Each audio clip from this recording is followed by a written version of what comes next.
Welcome to The Explainer. Today, we are diving into one of the most fundamental questions in all of politics, drawing from our source material on political philosophy. It's a question that's hiding under the surface of pretty much every political debate you've ever had. Seems simple, doesn't it? But your answer to this question, whether you think we're fundamentally self-interested or community-oriented, well, it has massive implications for how you think a society should be run. And here's the thing, as our source material makes clear, every single political doctrine, whether it says so out loud or not, is based on a theory of what it means to be human. You just can't separate politics from what you assume people are like. So what you end up with is this huge central rivalry in political thought, this epic battle of ideas between individualism and collectivism. And today, we're going to explore this clash across three key battlegrounds. Okay, let's get right into it with our first battleground. Are we born a certain way, or are we really just products of our environment?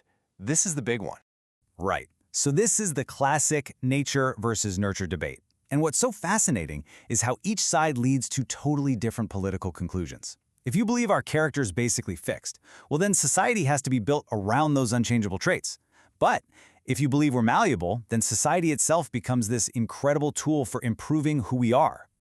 Now, the nature argument got a really powerful and, let's be honest, deeply controversial boost from social Darwinism. And it's super important to note, this wasn't Charles Darwin's idea, but how others applied his theory of evolution to politics. So you had thinkers like Herbert Spencer who used this idea to argue against things like welfare or state aid. For him, competition was this natural, biological process that made the human species stronger. Helping the less favored, as he put it, wasn't just a bad idea. It was actually harmful, like messing with nature's grand design. But then, on the nurture side, you have thinkers like Jean-Jacques Rousseau. He argued that our most important trait isn't fixed at all. Instead, it's our amazing capacity to change and be shaped by our social lives, what he called our faculty of improvement. And this is absolutely crucial. If we are malleable, then a better world is possible.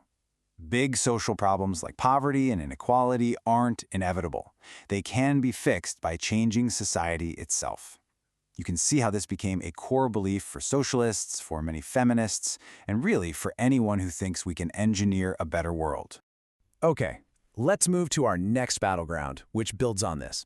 The question here is, what's in the driver's seat? Is it our cool, logical reason, or is it our powerful gut-level drives like fear, desire, and impulse? And this debate plays out perfectly in one of the most influential traditions in politics, social contract theory. These thinkers tried this thought experiment. What was life like before any government, in a state of nature, to try and figure out why we even need it? For Thomas Hobbes, who was writing during a brutal civil war, our non-rational drives, especially the fear of death, are everything.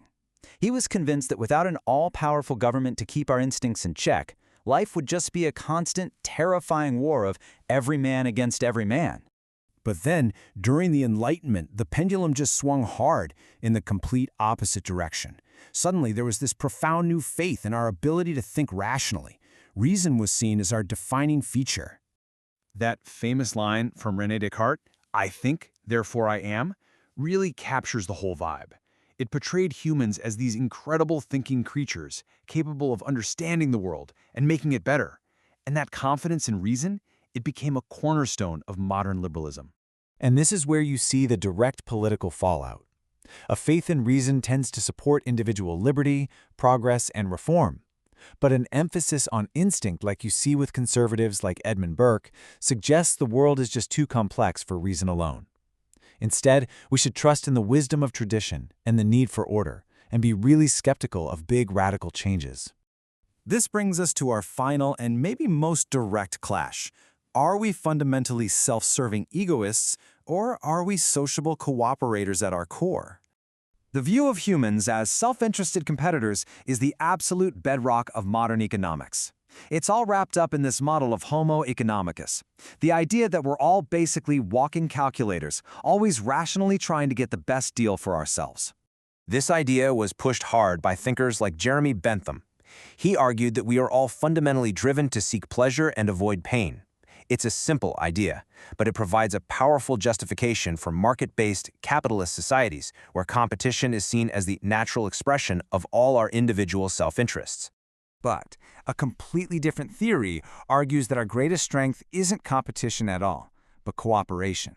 The anarchist thinker Peter Kropotkin challenged social Darwinism head-on. He claimed that mutual aid, our ability to work together, is the true engine of human progress and survival.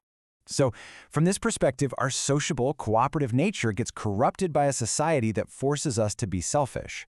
But, and this is the key, it can be restored.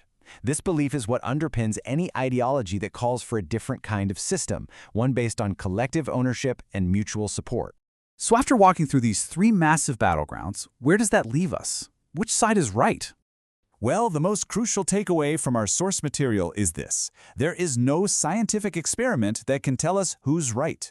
You can't put human nature in a test tube. At the end of the day, these are fundamentally philosophical questions.